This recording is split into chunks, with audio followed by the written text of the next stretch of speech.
They vanished into the woods without a trace, leaving behind their dog, $32,000 in cash, and a house haunted by whispers of past lives.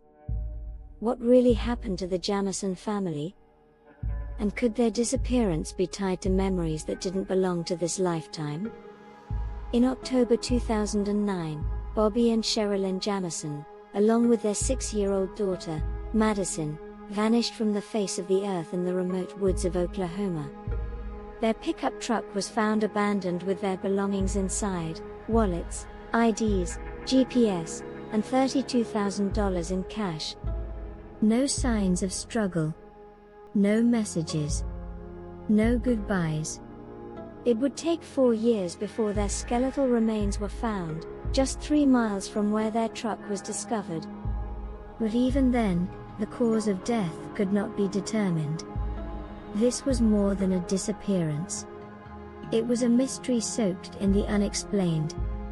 The Jamisons had become obsessed with spirits in their home, sought the help of pastors for exorcisms, and kept a copy of the Satanic Bible. Their behavior grew erratic in the months leading up to their vanishing, captured on chilling home surveillance footage that shows them packing and repacking the same items, moving like sleepwalkers. But what if this wasn't just mental illness? What if the Jamison family was haunted by something deeper than ghosts? Sherilynn once wrote in her journal that she saw shadows at the edges of her vision. She claimed Madyson had begun talking to an imaginary friend named Michael A. Boy who couldn't remember how he died. Bobby told a pastor he believed spirits were living on the roof of their house and that he had seen them peering down at him through the vents. He once asked whether it was possible for someone to be possessed by more than one spirit at a time. These weren't just symptoms. They were signals. 2 weeks before they disappeared, Sherilynn told a friend she was having dreams of drowning, except she wasn't in water. She was in smoke. She wrote that she felt as though she belonged to somewhere else, and she'd already died once before. On their last known day, the family drove deep into Latimer County, Oklahoma, to view a remote plot of land they intended to buy for off-grid living. But something changed. Their phones were left behind. Madyson's beloved dog was locked in the truck and nearly died of starvation. The $32,000 was in plain view. Who abandons their entire life in the woods, without taking the cash? Some say it was a drug deal gone wrong. Others blame cults, revenge, even murder-suicide. But one theory rarely spoken of aloud, that they were trying to escape something beyond this world.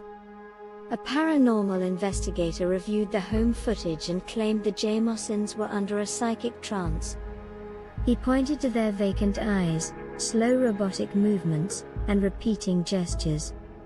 It's like they were preparing for a journey, he said, but not one anyone else could see. Their neighbors reported strange lights in the sky the week before they vanished. One man claimed to see orbs hovering over the Jamison home.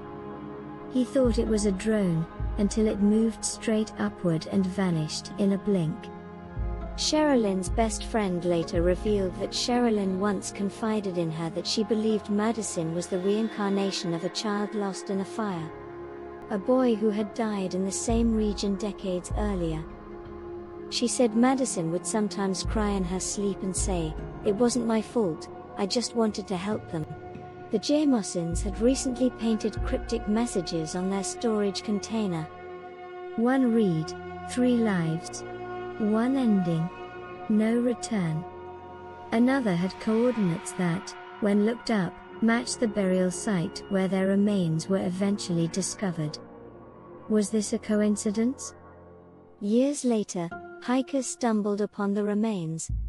All 3 bodies were lying together, face down. No trauma was apparent.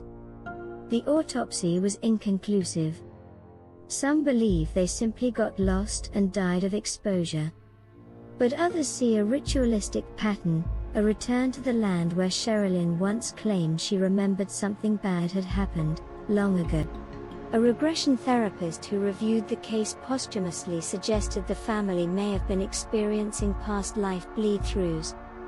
Signs included fear without source, dreams of suffocation, auditory hallucinations, and shared delusions, known in psychology as folie à deux, or madness of two. But what if it wasn't madness? What if the Jamisons were caught between lives?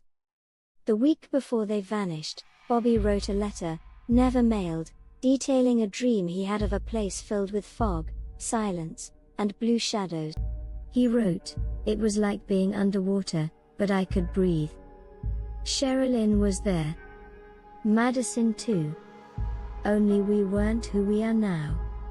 Madyson had drawn a picture that same week. It showed 3 stick figures standing under a giant spiral in the sky. When her grandmother asked what it was, Madyson replied, "That's where we'll go next time." Next time. What did she mean? This is episode 7 of Past Life Diaries. Some disappearances leave clues. Others leave echoes. And some refuse to stay buried.